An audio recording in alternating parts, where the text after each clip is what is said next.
Disclaimer. I am ranking these films off of which film has the most compelling and gripping story, best characters, and is best put together. Also, I think it goes unspoken that there will be spoilers, so you have been warned. Star Wars: A New Hope. Imagine being in the movie theater in 1977. You sit down and are treated to this. You're hit with that bomb-ass John Williams score and thrown into the thick of it. The genius behind dropping the first film into the fourth episode in the saga can't go understated because it automatically starts to make you ask questions. Hate George Lucas now, but when he was younger, he knew how to make a fun-ass movie. Everything in Star Wars is a mystery. You want to know everything about everyone in A New Hope. This is what makes A New Hope so badass. The movie peels off little morsels of information to you. You are wondering why they're being chased. You want to know who these soldiers are. You want to know who this menacing black figure is, who Obi-Wan is, what the Force is, and everything. Also, the performances in this movie are dope, except for maybe Mark Hamill's. He can sometimes come off a bit stale, and the scene where he looks at his charred uncles and aunt body is still a bit WTF. You'd have been killed too, and the droids would now be in the hands of the Empire. I want to come with you to Alderaan. There's nothing for me here now. I want to learn the ways of the Force and become a Jedi like my father.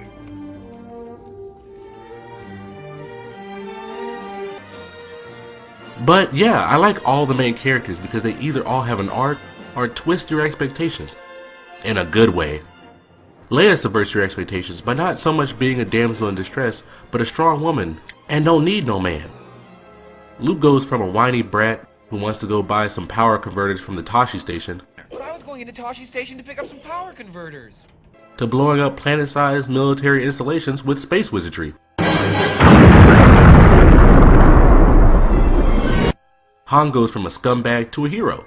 It's all great, but honestly, Darth Vader is just a cool-looking villain who is cool. Look how cool and evil he is. He doesn't really do a whole lot. But the movie is fun and doesn't carry too much weight. It is a fun popcorn film in a strange world. So yeah, this movie is fun. But that's the problem. It's a little too fun. Popcorn, bad guy, get girl, happy ending fun. It doesn't carry that much weight for me. And so for that, it gets third on my list.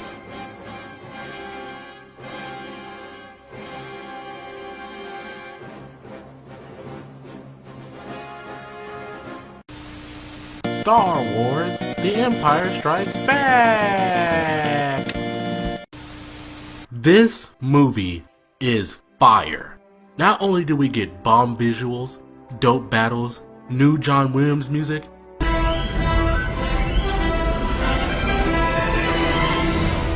we also get satisfying answers to the mythos of the Jedi, who Darth Vader is, and who Luke's parents are. You know, a payoff from the first film. The movie does give us character-deepening moments that help us shape who our characters are, along with new characters and new locations helping to expand the scope of Star Wars. We get a good arc for Luke where he goes from a dumbass boy to taking an L and then losing an arm. Mark Hamill definitely improved in this movie. Also, all the training stuff on Dagobah are the best scenes in the saga. The surprise reveal of Yoda being the Jedi Master, the quotes. Alright, I'll give it a try. No. Try not. Do. Or do not. There is no try. The X-Wing.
It's all great stuff.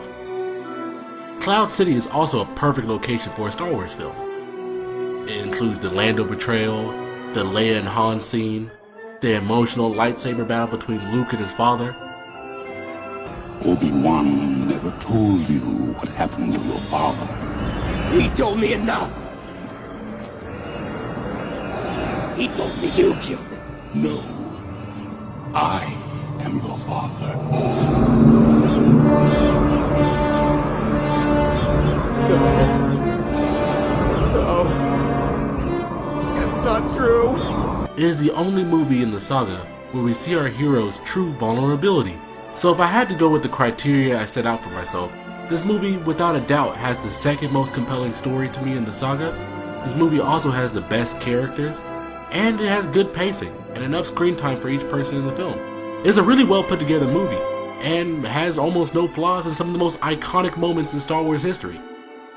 And so for that, this movie absolutely gets first on my list.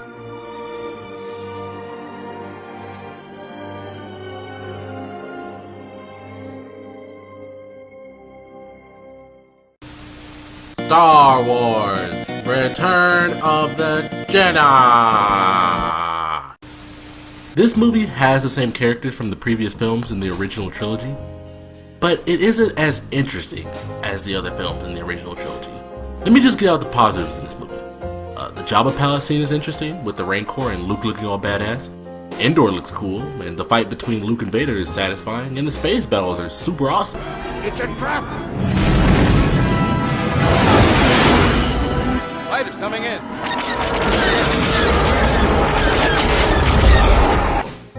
But let me get out the negatives. There's uninteresting scenes between the Emperor and Vader, not enough screen time with Yoda, and the tone of this movie feels really kid-friendly. Our characters also feel really boring, and the Ewok stuff tanks the pacing. This movie's only interesting parts are at the beginning and the end. The end, though it is amazing with like super top-notch special effects, the movie doesn't beat Empire Strikes Back or A New Hope in that department.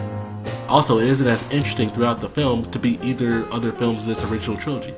I feel as if the middle were to be cut out of this movie, aka the Ewok stuff, we would have a really good movie, but instead we just get an alright movie. So, to follow my criteria, we get the same characters but a less interesting, kid-friendly story that is easy to follow and has little plot holes, but isn't that gripping due to the way it's told. And so because of that, I give it 5th on my list.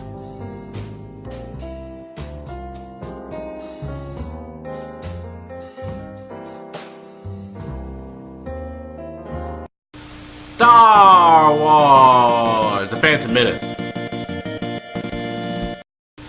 This movie's just bad. I don't really want to spend more than 2 seconds even talking about this garbage movie.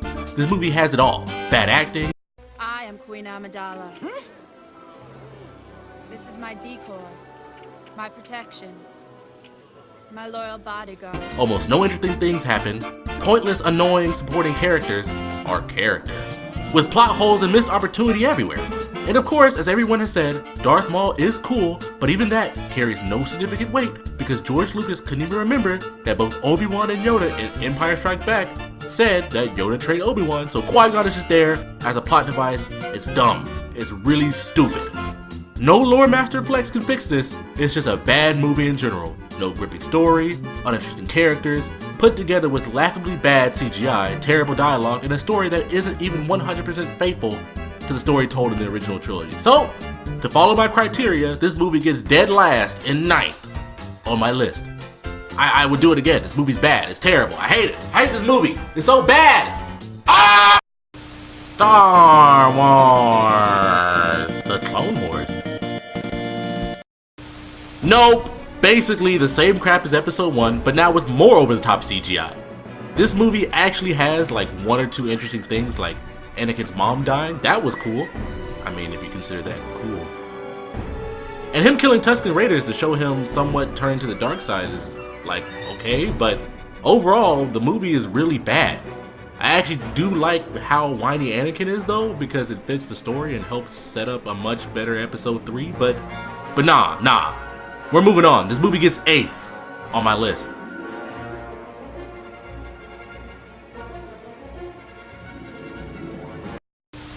Star Wars! Revenge of the Sith! So I remember hating on this movie for a long time, but upon second viewing, this movie is the most compelling Star Wars movie in the whole saga. Yeah, I just said that. The mind game played on Anakin by the Puppet Master Emperor is amazing stuff. The movie is like 2.5 hours long, but feels way shorter than that. It's so action-packed with actual somewhat decent acting, though you do, yes, you get the occasional cringe scene.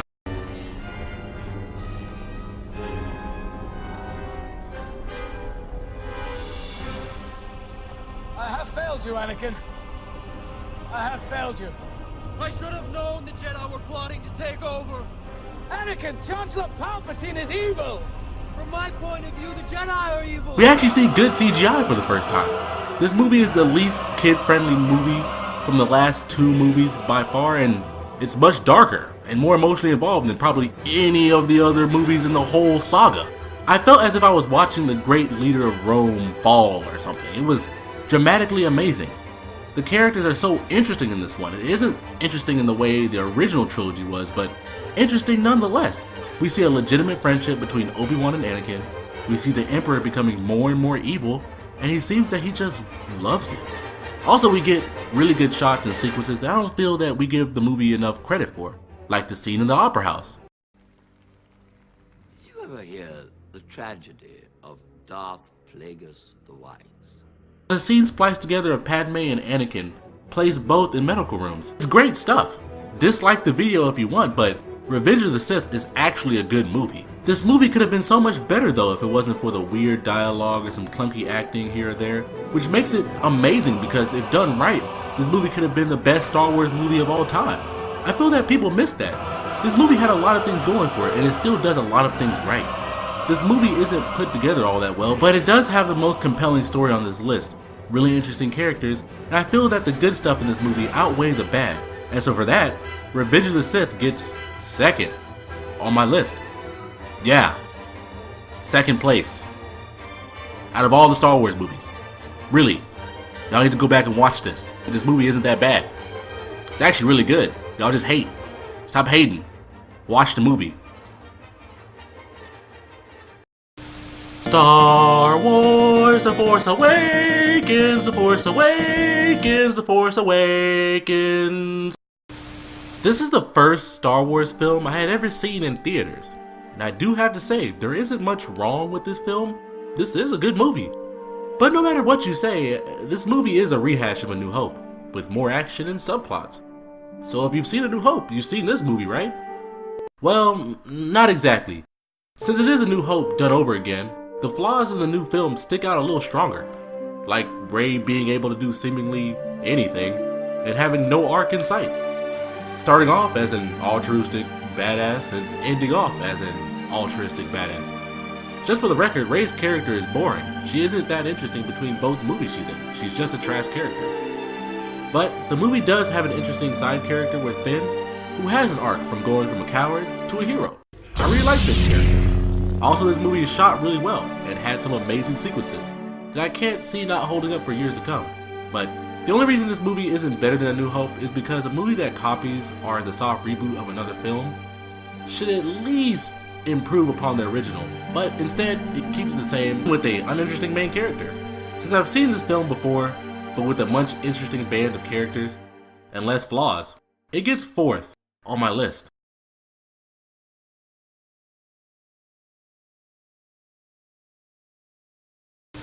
Star Wars Rogue One. This movie is an original, gritty, and dark Star Wars movie, which I like. But this movie is just a meh movie, with amazing visuals, but unrealized characters. I feel as if I need more story or more charisma for every character to feel as if I'm not just watching random people. Everyone feels disposable as we soon find out because, spoilers, they all die. There are some cool moments, but the story, though it could be compelling, just feels bland because of how dead the characters are. The movie feels kind of slow during the first and second half of the film, but the shots of this movie are really great, and how the story is put together is different, So if following my criteria, I put Rogue One at 6th. There's no great big payoff, and overall it did what it was designed to do, which I like. I mean, it was great Star Wars porn. There isn't great characters and the movie isn't put together all that well, but the concept is interesting. I don't mind rewatching it. Star Wars: The Last Jedi? This movie is probably one of, if not the best, shot Star Wars films in the whole entire saga. The editing and the lighting and the shots are breathtaking. This is the type of action you ask for when you go see a movie. But unfortunately, that's where my praise stops. This movie has negatives, and oh boy, am I getting to those negatives. This movie has conflict for no reason, characters act dumb for sake of plot, the casino scene serves no purpose to the movie because if Admiral Holdo was just straight up with Poe, deaths could have been prevented. The forced love between Rose and Finn is dumb, and I don't even think Finn was into it. Leia flying through space like Mary Poppins makes no sense, and is never explained in the film. Luke and Kylo are the only people who have arcs in the movie, but compared to the other films in the series, Luke's character makes no sense, and combine that with Rey still not having any arc at all, even though she's the main character, it's just bad. The story is so bad, and Rey is still a Mary Sue. Luke dying from force projecting himself is dumb, and not actually showing up to fight Kylo removes weight from the fight. It is corny, and the story infuriates me because not only does Rian Johnson troll the audience to death, he trolls the audience to the detriment of the story. I'm fine with taking new directions and subverting the audience expectations, but like, why all of the expectations? And if you do want to do something completely different, why not properly explain what you are doing? Luke doesn't make sense not because he is #myLuke, it's because it would have taken Luke a lot more than a bad feeling to try and murder his sister and best friend's child. He didn't even kill his dad, that was the second most evil man in the galaxy that killed his friends, Rian Johnson. It almost seemed malicious what Rian Johnson did to the Star Wars series. But though this movie has amazing visuals, good acting, and one interesting character in Poe, the movie lacks in a compelling story on so many levels. So I put this movie in 7th. Because even with all the plot holes and bad character traits, the movie's production still outshines anything from the Clone Wars or that terrible Phantom Menace. I just wanted to say that there are differing degrees of intensity of likes and dislikes between all these films for me. Like with Empire Strikes Back to Revenge of the Sith, I feel that Empire Strikes Back has a big gap in class over Revenge of the Sith. And all of the middle films are about as interesting as one another. Like Force Awakens and A New Hope are about even, and Return of the Jedi only beats out Rogue One because Return of the Jedi actually has characters. And if The Last Jedi didn't have fun spectacle, it would be down there with the dumpster punch, which is the Clone Wars and the Phantom Menace. That's all.